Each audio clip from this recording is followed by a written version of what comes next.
दोस्तों कई सारे अपडेट्स आ चुके हैं और बिल्कुल नए जिसको कहते हैं।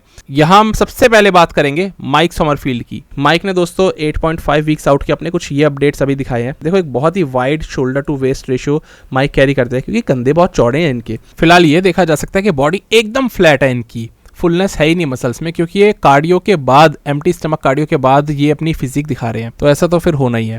नील योडाहिल के साथ ये हमेशा ट्रेनिंग करते हैं और अभी इनके कोच बिल्कुल फोकस बांध करके चलवा रहे हैं इनको। माइक ने बोला कि 6 साल हो गए मुझे नील के साथ काम करते हुए, पर इन्होंने मेरी बॉडी को वहां तक स्कल्प्ट यानी ऐसा आकार दिया है जहां तक मेरी बॉडी इतनी हेल्दी और अब इतनी बेहतर चल रही है जो पहले तो नहीं थी। ना सिर्फ ये बल्कि नील ने इनका माइंड सेट भी ट्यून करा है ताकि ये रुके नहीं बल्कि एक मशीन की तरह लगातार काम करते रहे। और साथ ही साथ कई सारी चीजों में जहां पर कि एक कोच का काम नहीं होता गाइड करने का, वहां पर भी गाइड करा है। सिर्फ इतना ही नहीं, हद तो तब हो गई जब माइक समरफील्ड की जो वाइफ है वो नील हिल को स्टेप डैड भी कहती है माइक का। लाइफ के अंदर जब इस हद तक गाइड करोगे और आप पूरी मेंटरशिप ही करने लग जाओगे तो फिर एक वो दर्जा आपको भी मिलने लग जाता है आपके क्लाइंट्स की ओर से। अब जैसे कि दोस्तों हमारे भी क्लाइंट्स होते हैं, तो हम सिर्फ ये नहीं कि आपको बॉडी बदलनी है तो जो भी लगे वो आपको करवाया जाए, हर एक चीज़ देखी जाती है। हमारा कोई क्लाइंट जो चीज़ मांग रहा है क्या एक्चुअली में वो प्रैक्टिकल है भी, और अगर प्रैक्टिकल है तो किस हद तक करना चाहिए ये भी देखा जाता है। क्योंकि फैट लॉस टेम्परेरी है, आपको उसके बाद लाइफ में बैलेंस चाहिए ताकि एक फिजिक जो आपने अटेन कर ली उसको हमेशा सालों साल बरकरार रख सको।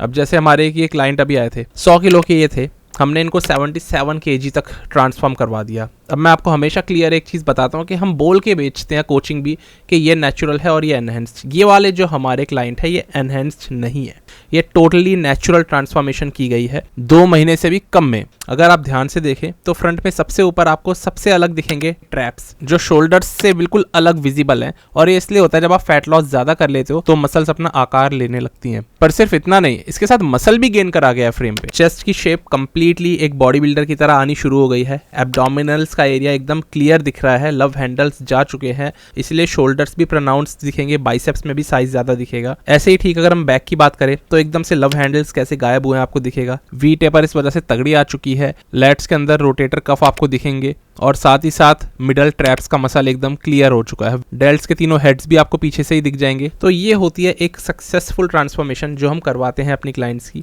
बहुत ही कम हम प्राइस चार्ज करते हैं इसके अंदर, जैसे आपको पता ही है सिर्फ 5,500 रुपये में हम 3 महीने में कोचिंग देते हैं। अगर आप 1 शॉट में पेमेंट करते हो तो ये एक दिन का अगर आप इसमें अमाउंट निकालो ना तो 61 रुपीज़ हम कोचिंग का ले रहे हैं पर डे आपसे। ये बहुत ज्यादा नहीं है, ये समझ लो कि 3 से 4 बाजार में समोसे खा लेने के बराबर। तो दोस्तों 22 किलो फैट कम करना छोटी बात नहीं होती। बाकी नील हिल की तरह देखो दोस्तों हम लोग भी सीखते ही हैं, तो जैसे वो लोग फोकस करते हैं ना हेल्थ पे, हम भी अपने क्लाइंट्स को अगर एनहेंस्ड भी करवा रहे हैं कोचिंग तो हेल्थ एक बहुत बड़ी प्रायोरिटी रहती है, वो नहीं खराब होनी चाहिए। खैर आपको अगर कोचिंग लेनी हो तो आपको पता है ये है आईडी, यहाँ पर आप डीएम कर सकते हो। यहाँ पर हम दोस्तों वीडियो में बात कर रहे थे नील हिल की। नील एक इकलौते मुझे ऐसे कोच दिखते हैं, जितने भी दूसरे सारे बहुत तगड़े कोचेज हैं नो डाउट, बट नील एक ऐसे कोच हैं जिन्होंने अपने एथलीट्स को ये सिखाया है कि लाइफ में बैलेंस कैसे लाया जाए। सिर्फ बॉडी बिल्डिंग सब कुछ नहीं है, फैमिली भी है, अपनी हेल्थ भी है, और चीज़ों में स्टिल प्रोग्रेस भी करनी है। और ये बहुत बड़ी चीज़ है यार। बॉडी कई सारे कोचेस बनवा रहे हैं इंडस्ट्री में, बट माइंडसेट और लाइफ को कैसे जीना है अगर आप वो भी सिखा दो ना किसी को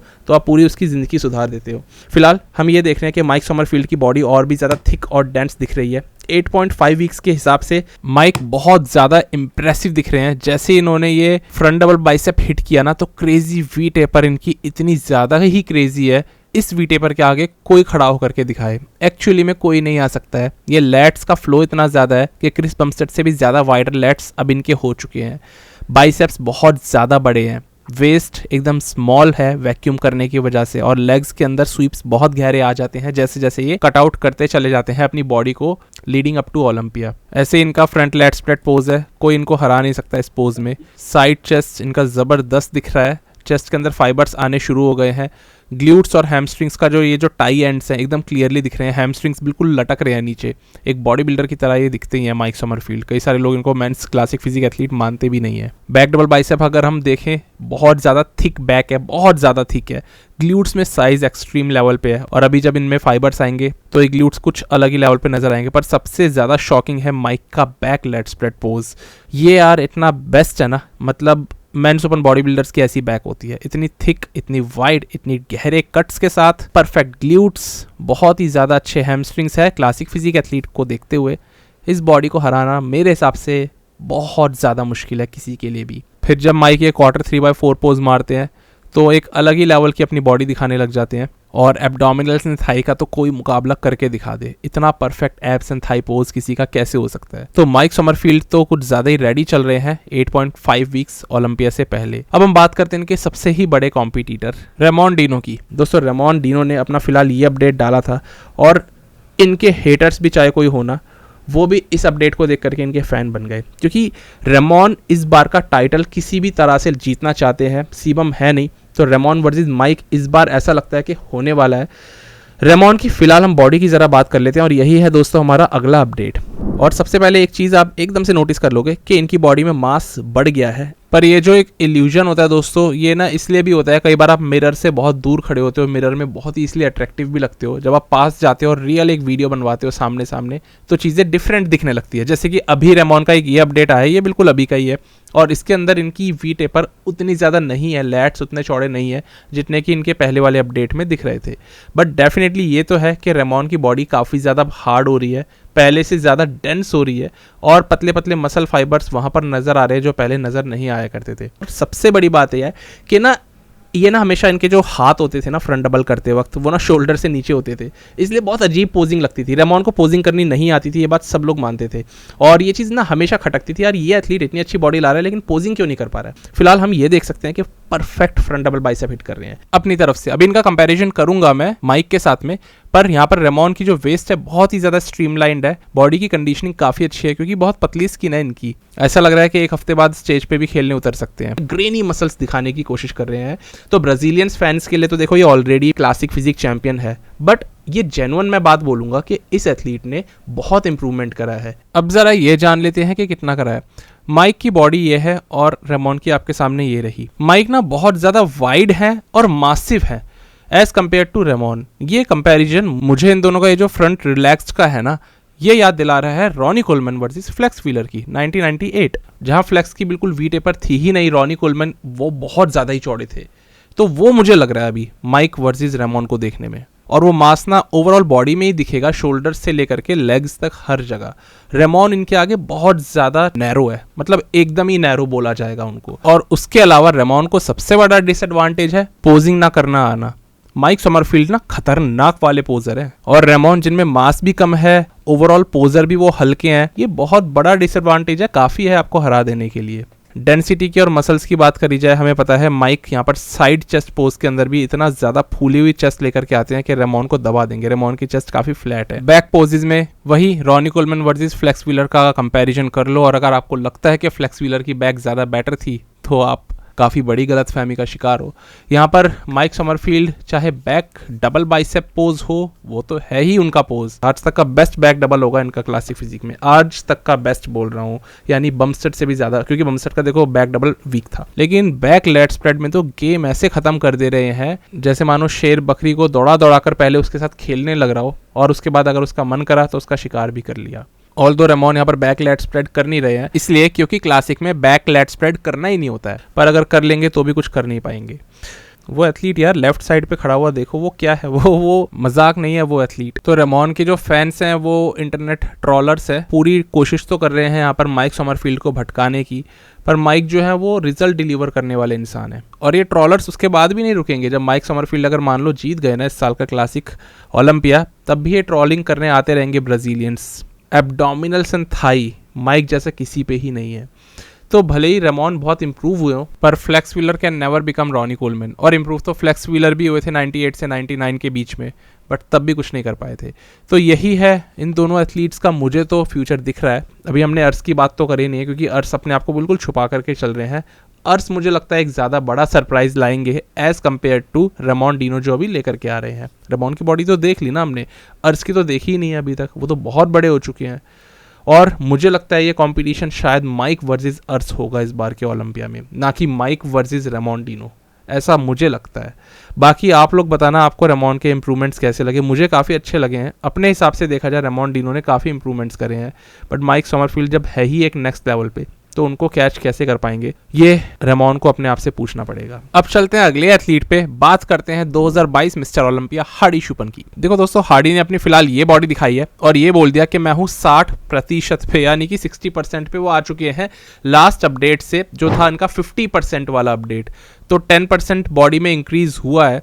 अब हार्डी ये सब चीज़ें इसलिए दिखाते हैं, अपनी बॉडी इसलिए दिखाते हैं ताकि ये हम अंदाज़ा लगा पाएँ कि ये जब 100% पे होंगे तब कैसे दिखेंगे। क्योंकि अभी के हार्डी शुपन अगर आप देखो तो डेफिनेटली बेटर दिख रहे हैं। बॉडी के अंदर एक जो डेंसिटी होती है, हार्डी हमेशा एक ग्रेनीनेस लाने के लिए जाने जाते हैं, वो एकदम अच्छे से दिख रही है। But back double bicep pose जैसे इन्होंने अपना दिखाया, तो हाँ, कोई एक बहुत ड्रास्टिक इंप्रूवमेंट इनका पिछले साल या पहले के वर्जन से अभी तक में नहीं दिखा। क्योंकि बैक ऐसा एक पार्ट है जो डेरेक का काफ़ी स्ट्रॉन्ग है, निक वॉकर की बैक भी अब स्ट्रॉन्ग होने लग गई है और सैमसन की बैक भी अच्छी है बैक डबल के अंदर। बट हार्डी इसके अंदर में हमेशा थोड़ी सी कम सेपरेटेड मसल्स ही दिखा पाते हैं, बिकॉज जो मिडिल बैक है उसके अंदर उतना ज़्यादा मास नहीं है जितना डेरेक लंसफोर्ड के पास में है, इसीलिए वो सेपरेशन उतना नहीं है। बट क्योंकि अभी ये 60% पे है और उन्होंने ये खुद ही बोला है, तो हम ये एक्सपेक्ट करेंगे कि इस बार इनकी बैक काफ़ी ज़्यादा इंप्रूव्ड आएगी जब ये हमें ओलंपिया की स्टेज पर दिखेंगे।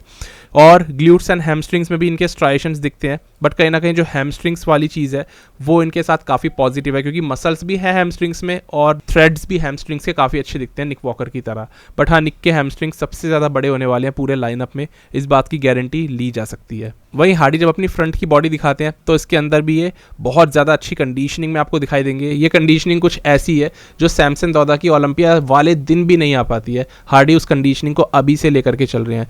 तो इन्होंने बोला था कि मैं मास का गेम खेलूंगा, क्योंकि हार्डी बेसिकली हमेशा से एक बहुत ही हाई क्वालिटी मसल लाने वाले एथलीट माने गए हैं। तो ऐसा एथलीट अगर बोलता है कि मैं अब मास का गेम खेलूंगा, तो एक डाउट ज़रूर आता है कि यार पिछले साल बहुत ज़्यादा ये एथलीट शार्प था, शायद इस बार ना आए। पर ऐसा नहीं होने वाला, क्योंकि अभी के अपडेट्स तो यही दिखा रहे हैं कि हार्डी की शार्पनेस 8.5 वीक्स ओलंपिया से दूर होने के बावजूद भी इतनी ज़्यादा है, तो इसीलिए काफ़ी अच्छे दिख रहे हैं। तो आप लोग क्या कन्विंस हो पा रहे हो हार्डी की इस फिजिक से? क्योंकि निक वॉकर अब एक ऐसा नाम बन चुके हैं जिनके लिए लोग ज़्यादा भरोसा दिखा रहे हैं, शायद सबसे ही ज़्यादा दिखा रहे हैं, सैमसन और डेरेक से भी ज़्यादा। तो हार्डी वर्सेस निक के बारे में आपका क्या सोचना है? क्योंकि हार्डी के फैंस बहुत स्ट्रांग है, एकदम सपोर्ट देते ही देते हैं उनको हर एक कंडीशन में, और निक के फैंस भी बहुत स्ट्रांग हो रहे हैं। सैमसन और डेरेक का जो फैन बेस है वो वीक है as compare to these two athletes. इसलिए मेरे को तो ये लगता है कि अगर हार्डी वर्सेस निक रहे ओलंपिया तक, उसमें बड़ा मजा आएगा। बट फिर भी आपका क्या सोचना है हार्डी शुपन की इस बॉडी के बारे में? 8.5 वीक्स आउट ओलंपिया से जरूर बताना। और 40% जो अभी बचा हुआ है, जो इन्हें ऐड करना बाकी है, क्या वो कर लेने के बाद ये निक वॉकर को हरा देंगे, लगता है आपको? अगले एथलीट पे चलते हैं, हम लोग बात करते हैं दोस्तों हसन मुस्तफ़ा की। हसन ने फिलहाल अपनी एक बहुत ही अलग किस्म की बॉडी दिखाई और हम ये देख सकते हैं कि बहुत ज़्यादा डेंस और बबली दिख रहे हैं। हसन की बॉडी ना आमतौर पे हमेशा दिखती है बहुत ज़्यादा ब्लोटेड। इस वाले अपडेट के अंदर हसन ना अभी भी मुझे ब्लोटेड लग रहे हैं, लेकिन ध्यान से देखा जाए जैसे ये पलटते हैं तो इनकी बैक में बहुत ज़्यादा गहरे स्ट्राइशंस और ऐसा लग रहा है जैसे कि पतली स्किन हो गई है। जैसे मैंने दोस्तों उनका ये पोस्ट पढ़ा ना इंस्टाग्राम पे, जिसमें इन्होंने ये वाली वीडियो डाली, तो उन्होंने भी ये वाली बात बोली कि मेरी स्किन अब पहले से थिन होती जा रही है। साथ ही साथ आपको ब्लोटेडनेस शायद इसलिए दिख सकती है क्योंकि मैंने काफ़ी ज़्यादा पानी पिया था ट्रेनिंग करने से पहले, ट्रेनिंग करने के बाद। लेकिन वही वाली तो चीज़ है जो मुझे भी हसन के लिए लग रही है। ऐसा लग रहा है कि इस एथलीट ने अपनी बॉडी में इंप्रूवमेंट्स करे हैं। देखो दोस्तों, हसन की बॉडी में मास हमेशा से रहा है, प्रॉब्लम जहाँ रहती है वो है वी टेपर की।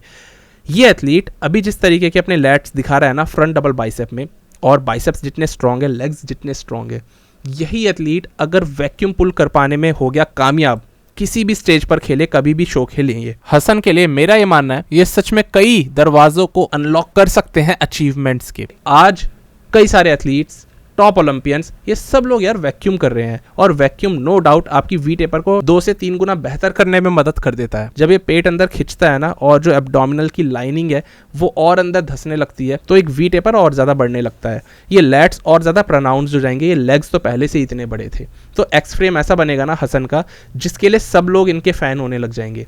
ऐसे में एक एथलीट शो जीत सकता है। हसन की कंडीशनिंग नो डाउट स्टेज पर ऑन पॉइंट आ नहीं पाती है, हमेशा ये एक वाटर बैग की तरह ज़्यादा करके दिखते हैं, तो वो प्रॉब्लम तो इनको सुधारनी है। पोजिंग ऐसा लग रहा है कि इन्होंने ठीक ठाक करनी शुरू कर दिया, बट अभी भी जैसे कि फ्रंट लैट्स स्प्रेड कर रहे हैं तो लैट्स उतने ज़्यादा ये नहीं खोल पा रहे हैं। लेकिन कुछ चीज़ों में इनकी पोजिंग अच्छी है, साइड ट्राइसेप इनका अच्छा है, साइड चेस्ट भी इनका अच्छा है, आमतौर पे इसी तरीके से करते हैं। एक और चीज़ मैंने देखी, बैक डबल करते वक्त हसन की बैक बहुत ज़्यादा स्क्वीज नॉर्मली हो जाती है, बट अभी इनकी बैक में एक अच्छी थिकनेस दिख रही थी। जिस तरीके से पीछे झुक रहे थे ना बैक डबल करते वक्त, इनकी जो आगे के शोल्डर्स का और जो चेस्ट का एरिया है वो मसल्स भी अब दिखने लग गई हैं, जिस वजह से बैक डबल करने का एक अंदाज बहुत अलग दिखता है एथलीट का, वो ना ज़्यादा 3D दिखने लगता है, क्योंकि मसल्स ऐसा लगता है कि ज़्यादा आ गई है फ्रेम पे। देखो ना इनके आगे की ये मसल्स आपको दिखेंगी। तो हसन की पोजिंग अच्छी होने लग गई है पहले से, ऐसा देखा जा सकता है। बैक लैट स्प्लिट भी आप इनका देखो, बैक के अंदर आपको चेंजेस दिखेंगे। तो ये एथलीट कुछ बदलाव कर तो रहा है अच्छे। इनके जो आप ट्रैप्स देखो काफ़ी ज़्यादा डोमिनेट कर रहे हैं, लैट्स की मसल्स भी अच्छी दिख रही हैं।